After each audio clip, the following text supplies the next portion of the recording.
What's up, people? Happy Thursday. The weekend is almost here already. But you got to remember, it was 4th of July, so we got 2 days with no new episodes, so the week went up quick. Um, so yeah, jumping into this episode, man, it was fun. This episode was fun. I gotta tell you though, man, they need to stop with these little whack ass parties they keep trying to throw in this show. First, Jocelyn had a whack party. The Bachelor and the Bachelorette party was weak. How you gonna have a if you gonna have a bachelor party or a bachelorette party, that shit has to be turned all the way up. Like you cannot have a whack bachelor party, a whack bachelorette party. It's unheard of. You can't do it. I think it was nice of Lulu and Laura to want to throw Olivia a party. You know what I mean? Because you know Olivia, she wasn't gonna try to have no party and nothing like that. She's kind of stiff in that department. You know what I mean? Like she's not really the party animal kind of person. It's not really her thing, which I understand. It's completely understandable. But it was nice of Lulu and Laura to do that for her. Ned's party pretty much consisted of him, Michael, Dylan, and Dante. A fire done broke out. A fire fucking broke out. They had to extinguish that shit. Um, Michael stepped out for a second, and I really loved the scene between Ned and Dante. I really did because they got to bond. You know what I'm saying? Like Ned is about to be his stepfather and stuff like that. They got to bond. So Michael came over. I mean, Michael came back with a bottle of Edward's Good Liquor, and they toasted. To Ned and Olivia. Ned is basically the patriarch of the Quartermain family now. It was a good moment. It was a good scene between all of them. That's what I like. You know what I mean? Like that scene was so fun, man, to see them all together, brothers and future stepson and cousin, and it was fun. For all of them to just hang out. That was pretty dope. Laura basically tried to get Olivia to loosen up a little bit. You know what I'm saying? She didn't even want to have the bachelorette party. So she drunk 4 glasses of martinis and she was drunk. I felt like Olivia was a lightweight. I get that she didn't eat or anything like that. So, when you're drinking all that liquor and you ain't eating or whatever. But she only had 4 glasses of martini. I didn't know that you can get drunk off of 4 glasses. That's some lightweight shit. Seriously, that's lightweight to me. Bruh, I drunk a half a pint of Ciroc and then I drunk another half a pint of E&J Apple. I was fucked up. A half a pint of Ciroc didn't even get me drunk. It got me tipsy. It didn't get me drunk.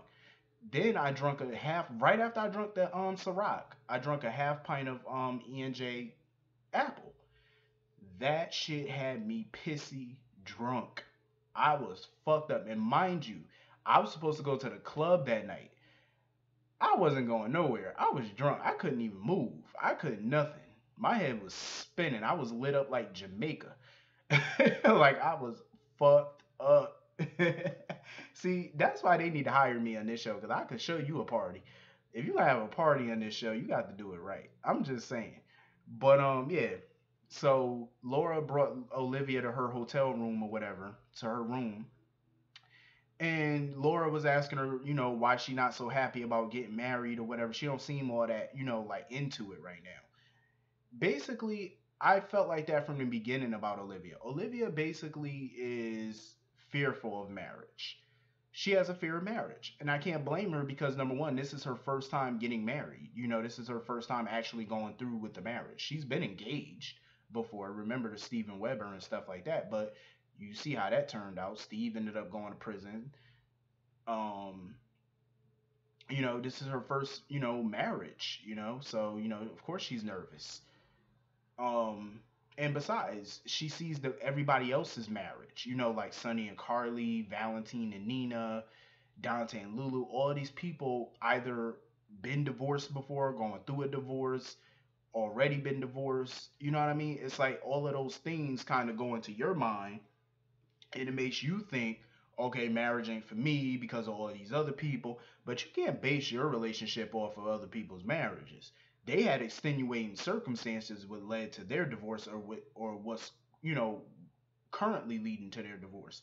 You know, that's different from her and Ned. Her and Ned are solid to me. They don't have any real angst or issues or whatever. You know, they seem happy. So, you know, she, I think, is nervous about getting married because I believe she loves Ned and they are friends and they are in love, but she doesn't want to ruin that by getting married. And she probably feel like marriage is going to ruin that. I don't think it will. I don't think it will. In my opinion, people let marriages fail. You know what I'm saying? It takes two to break up a marriage. Sometimes it takes three if you have a little infidelity problem, but either or. But either way. So yeah, you know, of course she's a little nervous about it and whatnot. So anyway, Laura leaves. Olivia starts snoring. She knocked out sleep. She gets a knock at her hotel door. It's a firefighter.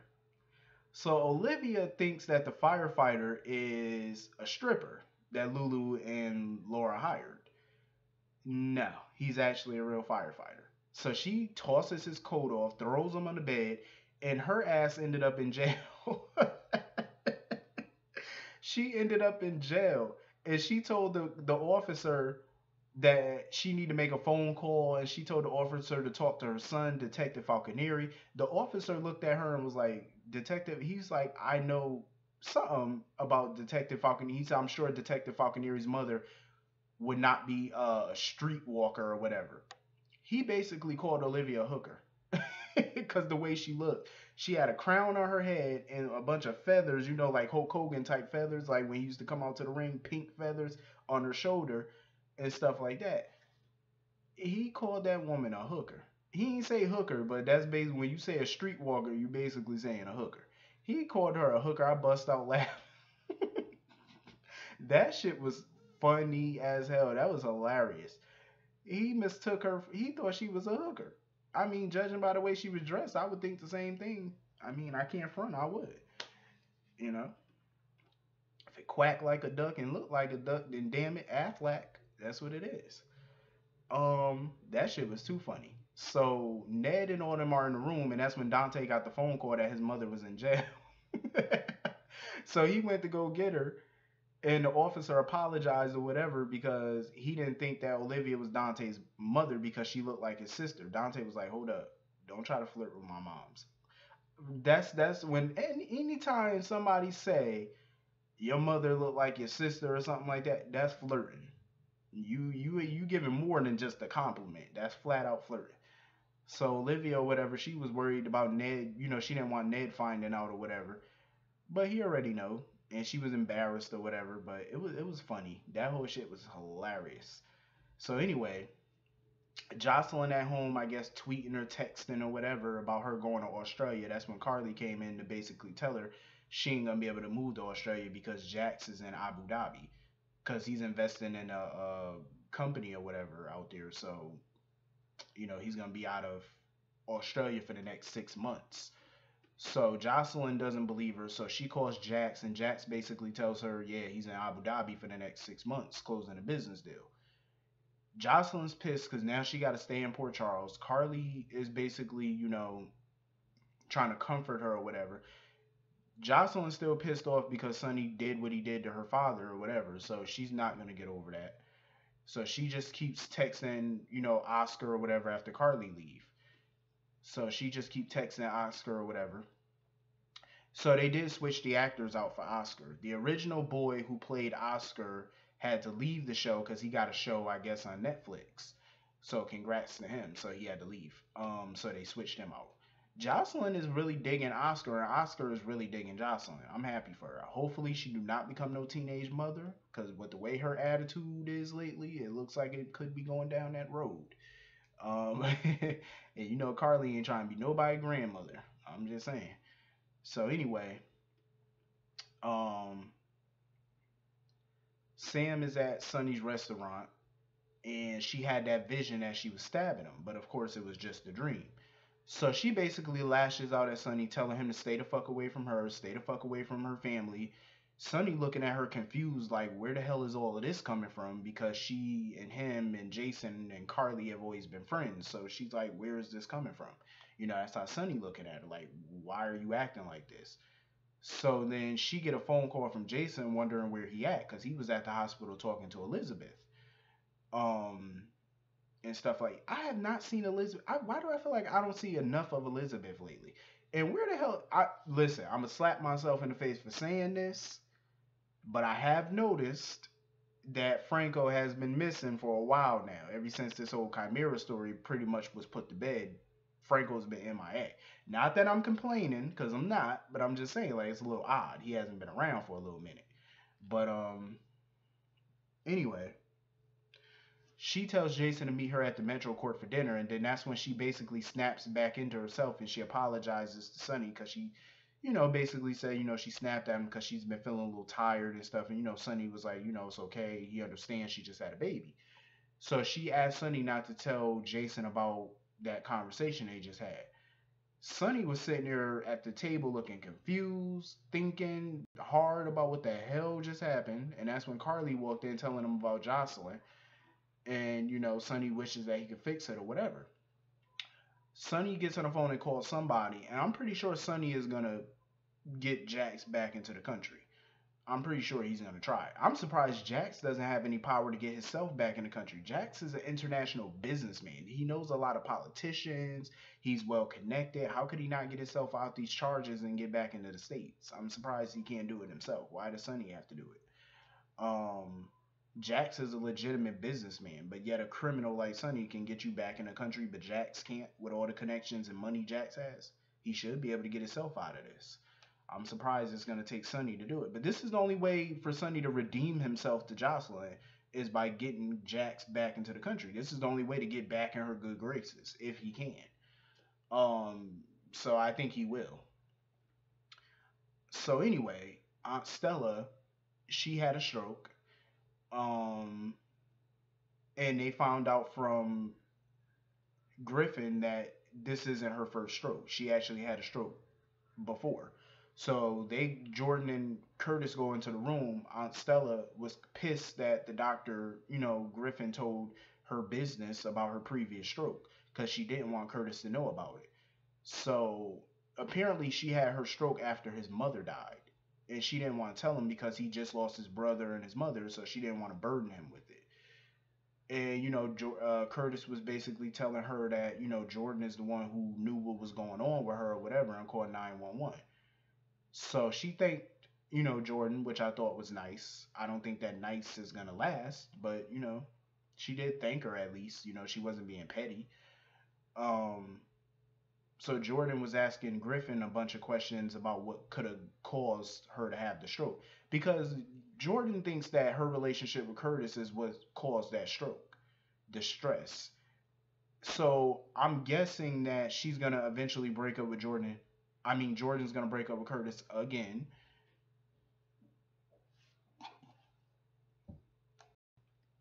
I think Jordan is definitely gonna break up with Curtis again because she thinks that their relationship is gonna cause his aunt to have another stroke. She can't blame herself for that. In my opinion, Stella needs to let go of all that hate and resentment that she got. All of that shit was like 20 years ago. Let it go. It's nothing you can't change the past. Let it go. All that hate and resentment that she got is what caused her stroke. That's what caused it. Um, she could sit there and blame.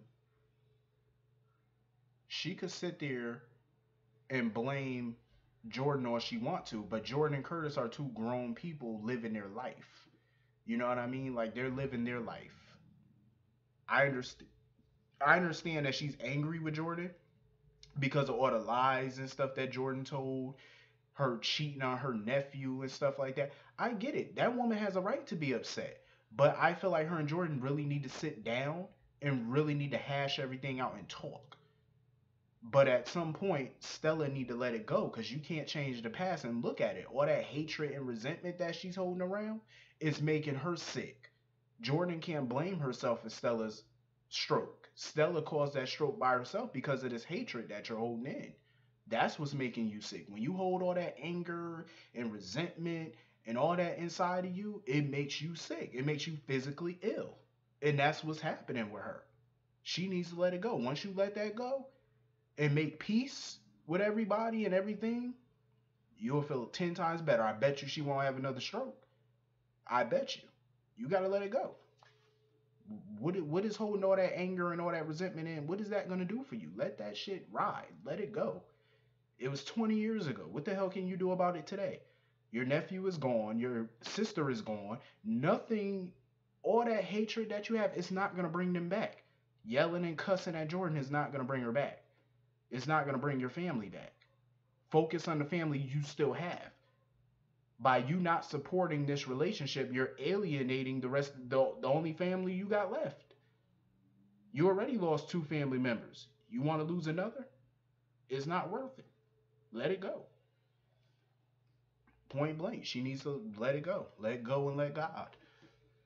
Um. So anyway, Jason and Sam were talking or whatever, and Jason was telling Sam how Sonny was leaving the business or whatever, and Sam had another hallucination of Sonny, basically saying that he's not getting out the business and he's not letting Jason go. Sam needs to go see either Dr. Maddox or Sam needs to go see or she needs to go see Kevin, Dr. Collins. Like she needs to go see A, B, something. She need to go see one of them. Because I think she need, psychiatric help. I'm not saying that she's crazy or anything like that, because I believe what Dr. Bench said was true. It it's a part of post traumatic stress. I think that is what she's suffering. She had a traumatic labor, you know, and losing Jason and all the stress that she's been under over these years, she's never dealt with it fully. So, and plus the baby coming in and stuff like that, it's like you never dealt with it. So I think now she's having all these visions and this anxiety and all this stuff like that. She needs to go see a therapist. And I think either Dr. Maddox or Kevin, she needs to go see one of them and talk to them. And that's the only way for her to like get over these visions. Um, it was good seeing Carly and Laura together, have a scene. I haven't seen them together in a scene in a little minute, but it was good to see them together. Um, as always. But anyway, man, this was a fun episode. If I forgot anything, let me know. But this was a fun episode. I enjoyed it. Hit that like button, hit that comment button, hit that subscribe button, and I will see all of you tomorrow. Have a great day. See you later. Peace.